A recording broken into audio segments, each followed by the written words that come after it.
Hi all, I have an amazing game to show you from yesterday, a real street fight. Magnus Carlsen really wants to claw his way back to at least 50% if he can win his remaining games. So to do this he would have to beat Levon Aronian. Would he be really playing for a win in this game in round 8? Levon ranked 8 in the world, 2780, quite a fearsome opponent. So Magnus playing with the white pieces, kicked off with e4. We saw e5, knight f3 and the classic Roy Lopez. And now a6. So this is certainly Roy Lopez, not Berlin, with knight f6. Bishop a4, knight f6. White castles, very well trodden path. And now this is getting increasingly popular. This d3 move, that's what Magnus played instead of rook e1. d3. So here, often Magnus is considering doubling pawns. White is immediately threatening here by protecting his e-pawn. This is a very important note. He's actually is indeed threatening to take on c6 now and then take on e5. So black reacts to that. b5, bishop drops back. d6, c3, black castles, rook e1. Very well trodden territory. There's 860 games here in live book with knight a5. Black is often doing this to move the c pawn. Next, c5, knight bd2, knight c6, knight f1, classic rerouting of the knight. Now black played h6, also popular as rook e8 there. Here h3 is quite popular, and knight g3. Magnus chose another one which is well trodden, knight e3, rook e8. Now h3 is often played here as 18 games. We're going out of territory finally. a4. So this is basically the start position of the game from the Roy Lopez, which is one of the most classic openings going. So a4 here. Now Levon played bishop e6. This is a very, very logical move, connecting the pieces up more, maybe d5 in the future. Magnus plays d4 here, putting pressure on the central squares and threatening d5, in fact, to win material. So black has to react to this. He plays actually e takes d4, which might unveil some pressure later on the e4 pawn. C takes d4. Now with d5 still threatened, black doesn't really want to play c takes d4 a lot of the time because knight takes d4. White's knights are looking at f5. We see instead knight b4, threatening to win potentially valuable attacking piece. That just drops back here to b1. And now we see b takes a4. So both sides have an isolated pawn actually. Now a single pawn island here. And now we see bishop f8. And there's a threat here of bishop d7 gaining an important tempo to put pressure on that e4 pawn. So the rook in advance of bishop d7 gets out of the way of that. Rook a1. And now we see black liberating this bishop a little bit with d5, so opening up potentially the position, but white keeps things closed and he keeps an eye on this diagonal. So e5, but it's immediately blocked with knight e4. It might be dangerous to do something else. Maybe, for example, there's a battery potentially if this knight can be eliminated. So the knight's blocking this dangerous diagonal. We see h3 being played. There could be a use of the g4 square later. So h3 depriving g4 from black. And now some pressure is put on d4. This might be an inaccurate move though. Queen b6 was played. There's a tactical idea available to white here. Perhaps more solid might have been rook b8 in this position. So here, in the game continuation, Queen B6 actually gives white an interesting tactical point which Magnus uses. Can you spot it? What does white play here? If I give you 5 seconds starting from now. Okay, the knight might actually be a tactical liability. Knight takes d5 is played. It actually wins a pawn technically, but black still has a lot of pressure. He's actually technically won a pawn here. If c takes d4, bishop takes, then definitely white seems to be a pawn up still. So the point is, if a move like rook b8, does this still work? Let's just quickly check this out. This, in this position, it's different because it's not hitting the queen on b6. Black can play knight takes f2, hitting the queen, and that's actually better for black. Much better for black. The king doesn't want to come out to play like this. This is just horrible. So it actually works here with queen b6. This tactic is like working in the game continuation. Queen b6 does allow this little tactic. But winning a pawn is winning a little battle. It's not winning the war necessarily. And black seems to have a great position. Look at all his pieces. They're all pretty active. And white's centre seems to be under great pressure. Bishop's still stuck at home. The rooks are not connected. It seems, in terms of coordination, in fact, black seems beautifully coordinated. Like an intentional pawn sack, maybe. Maybe this was the intention. It's not much for white here, in fact, technically. So white here has a lot of pressure to deal with. He gets rid of black's bishop here. Bishop takes. And we see rook takes. Bishop e3, trying to make the centre more solid. And threatening d takes c5 potentially, hitting the queen again. Again, the b6 queen is used as a target, a tactical target here. Black didn't want to do anything about this here. He just carried on piling on the pressure on the d file, which might be one of the better ideas. So letting white play d takes c5 here. We have d takes c5. Because bishop takes c5 now, and there's a lot of pressure on white. Queen b3. Black takes on e3. And this would, in fact, look horrible after queen takes e3. It looks as though that would be terrible for white here. Just queen takes. And there's a knight fault coming, in fact.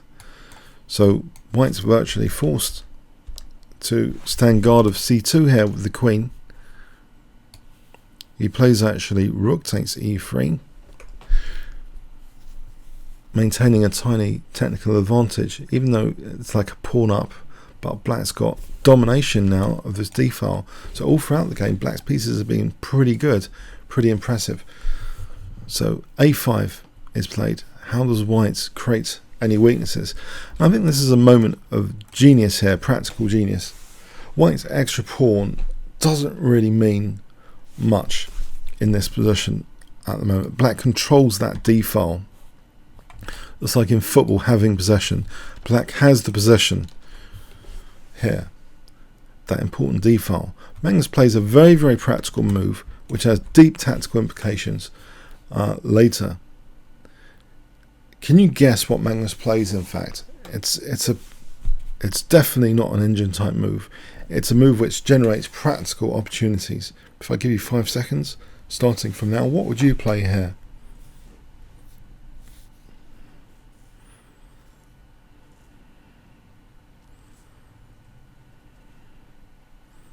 Okay, Magnus plays e6. It breaks up a bit black's king safety. It helps white coordinate on a target, trying to make black's pieces defensive in trying to defend the target. Black takes here, and now you see some piece coordination at least, and trying to put black on the defensive. So returning a whole pawn, a centre pawn, just to try and get black's pieces to encourage them to be a little bit more passive. Technically, the evaluation has gone to equal, but in terms of pieces and possession, a football metaphor, white's got a little bit more piece power here and coordination.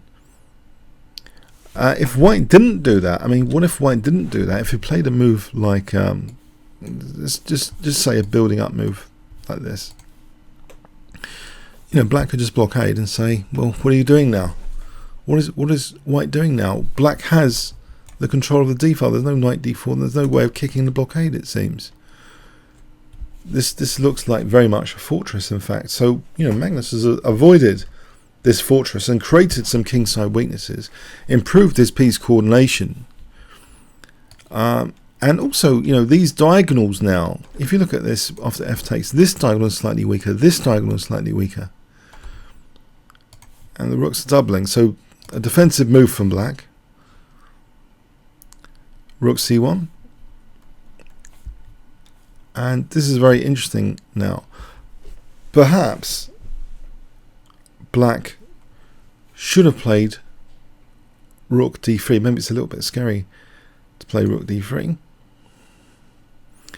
but it seems as though this should be okay, this rook d3 move. If rook takes, knight takes, there's nothing to fear, it seems, here from the check. This position, because black's eyeing f2, it should be okay.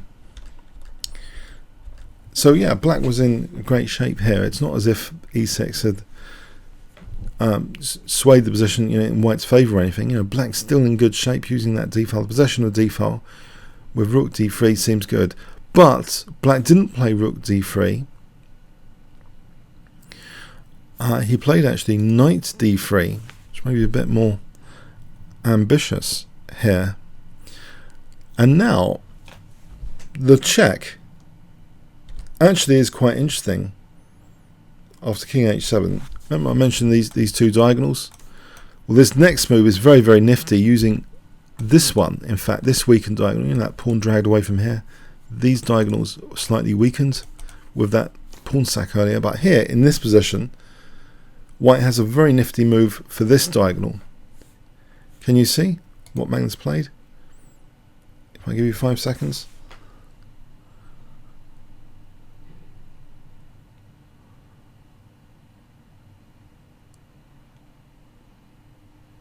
Okay, queen a4, e4, also queen e8. There's ideas of queen e8 as well, potentially. Yeah. But queen e4, and there's also some tactical ideas like rook takes d3 if black's not careful. Black took on b2. Just have a look at this position, it's a bit scary. Why not take on b2? Well, is queen e8 a threat? Yes, it's a kind of tricky position already. Rook d8, trying to defend the back row. Check. Here. Rook takes. Here. Queen takes. Holding d3. Queen takes. This seems quite pleasant for white, threatening queen f7. It shows it's quite dangerous if that stops. Here threatening rook e8. You know, white's developed a lot more threats now than black against white's king. Black's king seems to be under some scrutiny here. It's looking, as an example, it's looking dangerous. So yeah, we've gone some way there. But you know, this is a dangerous position. There's a few threats in the horizon. So queen takes b2, queen e4 check, and this is very dangerous now. If g6, then rook c7 check. g6 wasn't played. Rook c7 check, and here black is collapsing. If this king moves, queen takes g6, and white's really got to his king. He's really threatening all sorts of mates here. How does black defend this? If rook d7, then rook takes e6 again, crashing through here, threatening mate again. This is horrible. It's all gone pear-shaped. It's absolutely crushing, in fact. So yeah, that shows that G6 is not actually on the cards because of Rook C7. If like Rook D7, that just loses material, actually in a very interesting way here. Not as you might expect the knight, not trying to take the knight, because Rook takes here. There's Queen B1 check. No, that picks up the Rook back. Knight E1, Rook takes D3 equal. No, not like that. But in this position after Rook D7, there's actually a resource here for white, which is quite interesting. Can you spot it? If I give you 5 seconds here.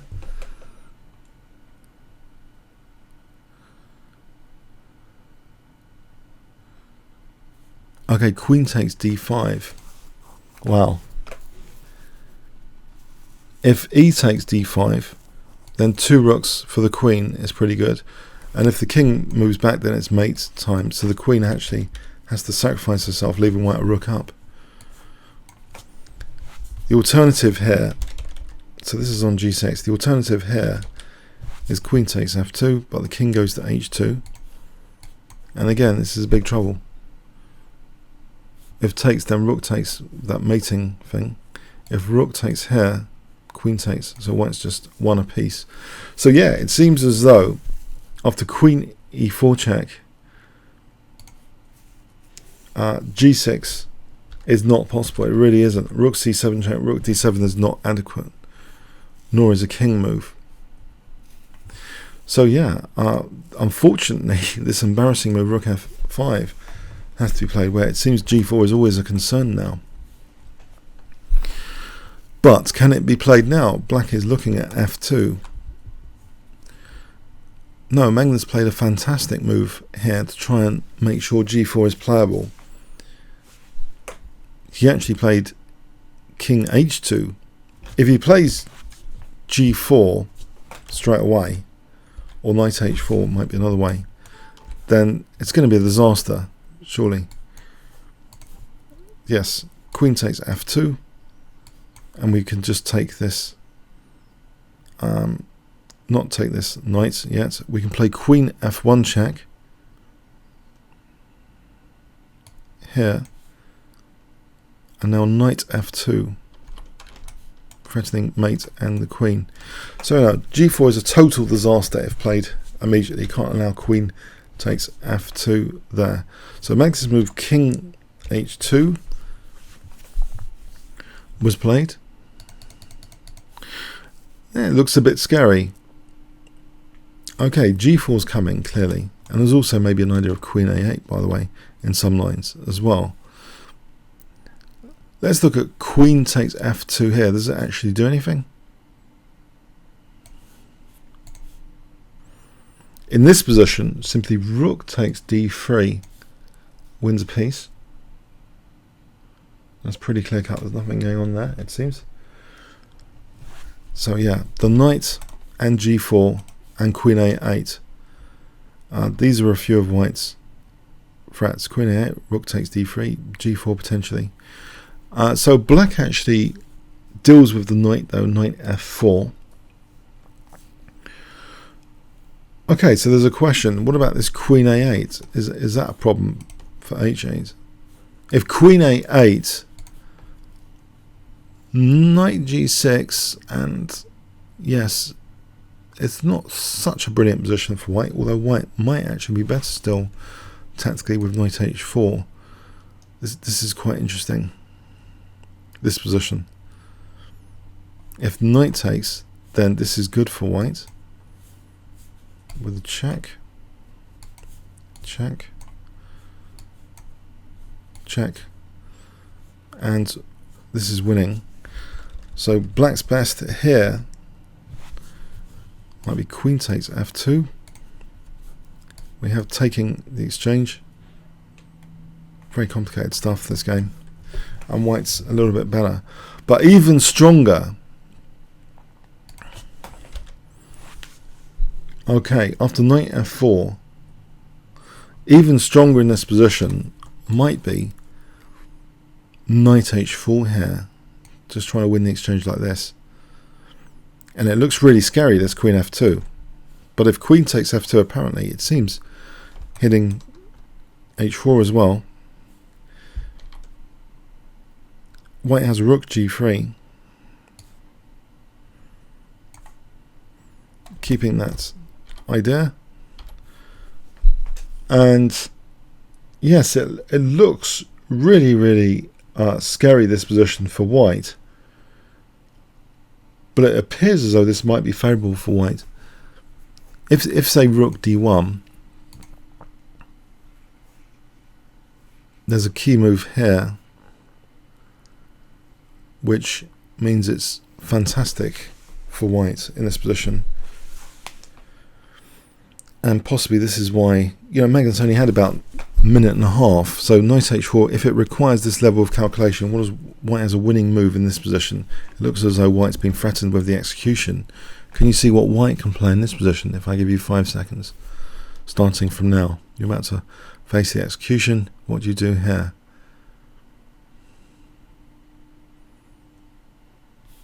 Okay, there's rook takes g7. Very difficult to calculate this stuff. Takes, knight takes f5, and it's crashing through to the king here. If takes, this is a mate in 4. Rook g5. Yeah, this is all crashing through after knight takes.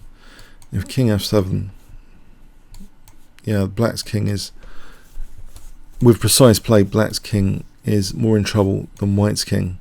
But this is a very scary thing to allow, this sort of position. Okay, eventually if you can work out you get the queen, and that's fine.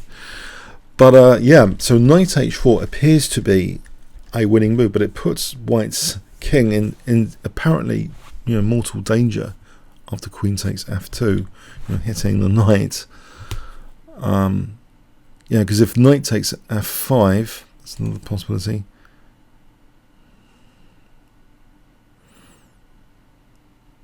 Which might be okay, actually, this position.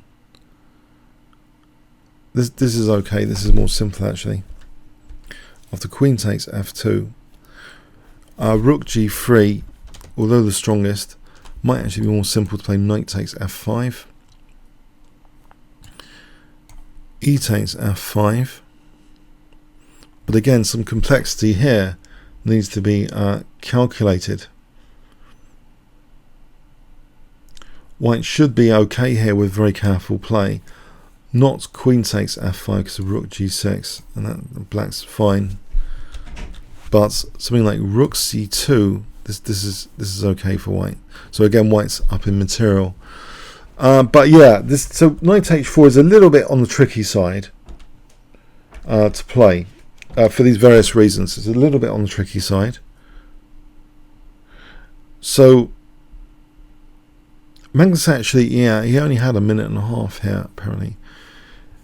So technically, knight h4 is the way it seems the best if you have loads of time to analyse. But rook c2 was played. And now black, it seems, could have done something remarkable against g4. Absolutely remarkable. But it would require immense calculation from Levon Aronian. It's not as simple as being claimed by far, by a long shot. So here, this is claimed to be like a blunder move, queen a1. And some naughty nickname plays on Aronian, like Aronian, as in error Onion. No, it's tricky. It really is tricky. Queen a1 has some ideas, like rook d1, to try and make the king or get in a vicious attack. But apparently, queen b8 against g4 is good. See, after queen a1, g4 is dangerous. How do I show this to you? I'll show you queen b8 just to show the idea. It puts the queen on the same diagonal as the king. Now on g4 there's a remarkable resource coming up here. that black can actually expose this diagonal with knight g6 and block this diagonal, and it seems as though white's winning a rook, and the idea might simply be rook d4 to win the queen, right?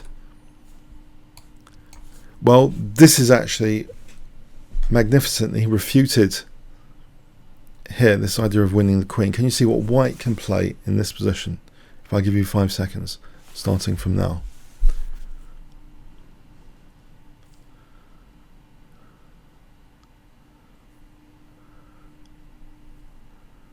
Okay, the most crushing move is actually knight e5. There might actually be 2 moves which gain advantage. So even if the queen is won here,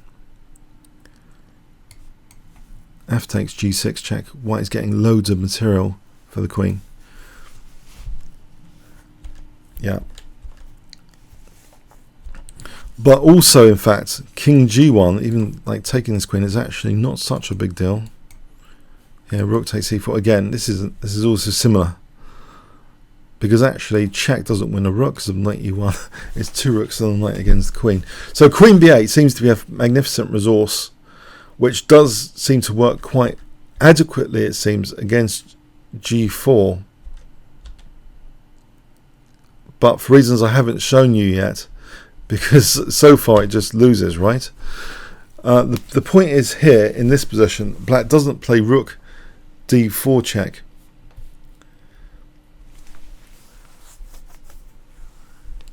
What does black play here?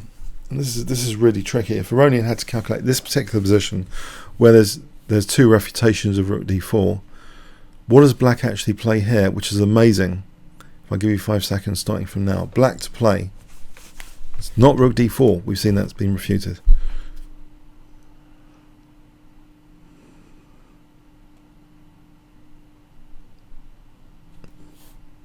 Okay, e takes f5. It actually suspends winning the queen. It doesn't matter where the queen goes.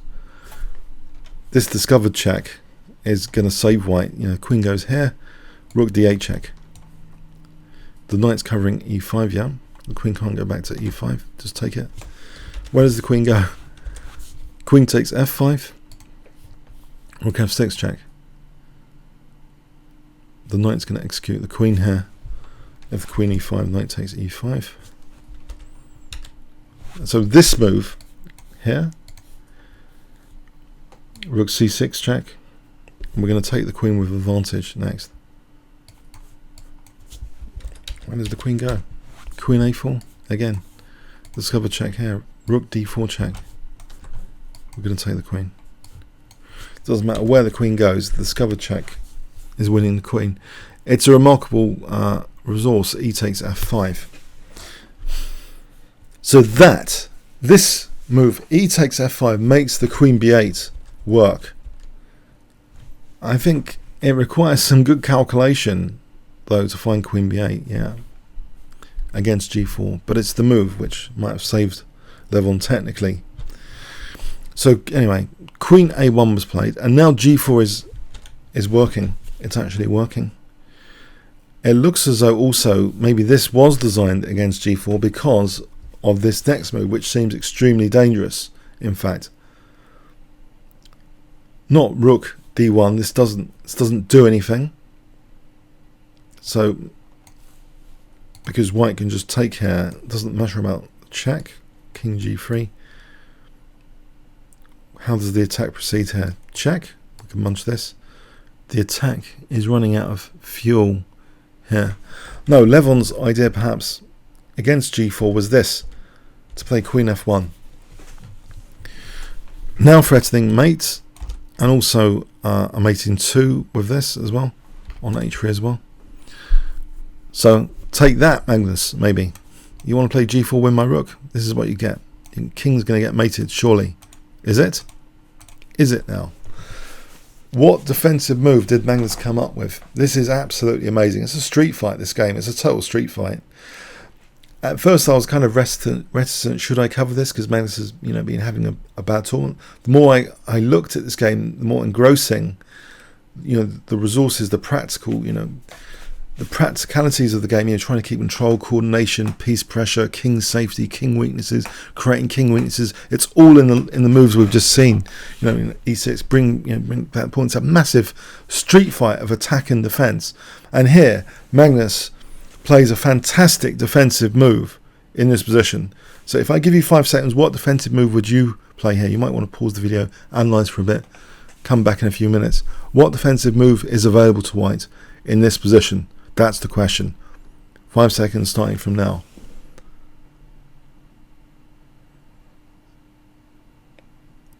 Okay, lose 500 points if you played knight h4. It seems to cover g2 and h3, right? Unfortunately, black has rook d1, and now what? This is extremely tricky now with queen g1 added to the mix as another mate threat. What does white play here? If rook g3, this is not good. Rook e1, hitting the queen. The pinned piece is being, the executioner of the pinned piece is being attacked, and this is big trouble. The queen's also trying to safeguard h1 here. Where does it go? And if queen c6, well, this is disaster, isn't it? Rook d5, and blocking, total disaster. No, Magnus doesn't play knight h4. It's a total disaster, knight h4, basically, in a nutshell. He plays a backward retreat knight move, which many attacking players are often not seeing. They're quite tricky to see. It defends g2 and h3, and it also blocks against rook d1. So this idea of just winning the rook is actually made to work quite well now without getting mated. So Magnus is having his cake, i.e. the rook, and eating it without getting mated on g1, etc. What does black do here? He's losing the rook. Yes, he's losing the rook after this backward defensive move. There's no resource here against this. The pawn sacrifice which Magnus has done earlier to disrupt the diagonals has really paid off, you can see.